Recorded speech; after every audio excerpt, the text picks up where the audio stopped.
On a late summer evening, under the darkening skies, several police cars were parked at the foot of Building 7 in the Wani community. Blue and white police tape cordoned off the building entrance in a circular perimeter. Inside the restricted area, two criminal investigators stood guard, blocking the curious stares of onlookers peering. On the second floor, in Unit 2 and 8, with the forensic team, was already hard at work. A crime scene photographer documented the scene, while the trace evidence group examined fingerprints, footprints, and other peculiar marks. The forensic biology and chemistry team was busy collecting blood samples, tissue fragments, and other biological evidence to preserve potential evidence. The officers constructed a makeshift pathway using dozens of small wooden planks, allowing access to the living room where the body lay, sprawled on the floor.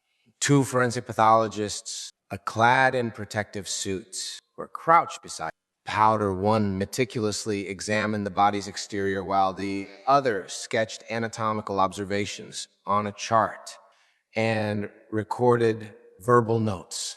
Female, 67 years old. Height, 262. Normal development, average nutrition. Skin tone salad.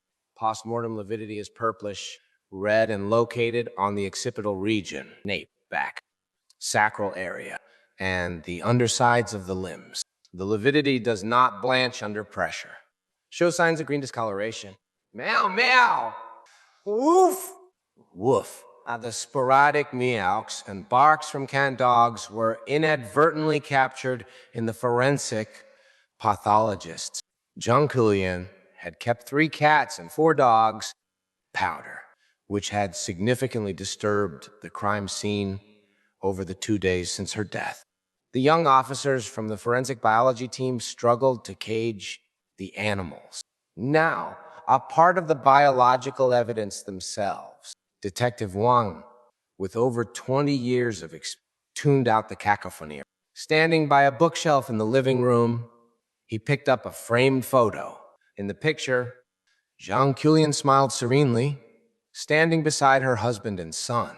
Her carefully permed, graying hair complemented her ceramic, blue blouse adorned with floral design and her cropped pant.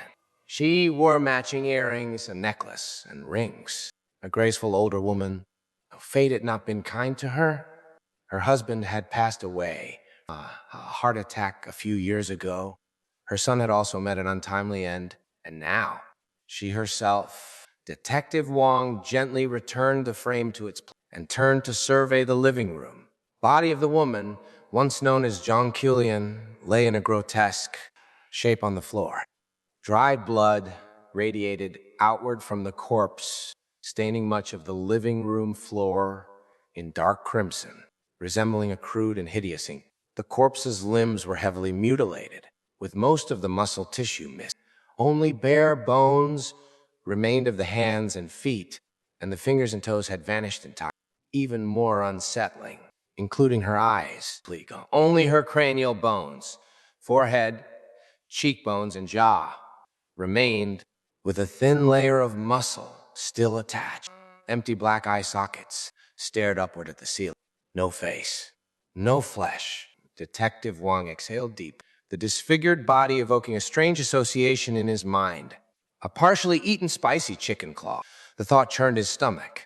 Powder. He stepped carefully over the makeshift bridge and exited Unit 208 to smoke a cigarette downstairs. In the Wani community courtyard, a cluster of elderly residents, mostly retirees resettled after demolition projects, gathered in the drizzle, their curiosity undampened by the fine rain. Wasn't it that lady from the second floor? Poor woman, living alone? If it weren't for the neighbor across the hall complaining to property management about the smell, no one would have known she had passed. Life is fleeting, isn't it? I just saw her at the market. How could she be gone so suddenly? Wonder what happened. Inside the court, Detective Wang listened to the chatter, lighting a tinge of disappointment on his face. The deceased hadn't participated much in the community's senior activities, leading to a narrow social circle. The locals knew little about her life. Maybe it was diabetes. A soft voice interjected from the crowd. Detective Wong looked up sharp. Who are you? The speaker was a high school student carrying a school bag and holding a scallion pancake. He smiled. I'm a proud communist youth member, a budding flower of the motherland, Samaritan who doesn't leave their name. Who asked for that? Detective Wong frowned and sized up the boy. Do you know her? The boy shook his head. Not really. I've only seen her walking her dogs when I played badminton downstairs. Then, the boy answered.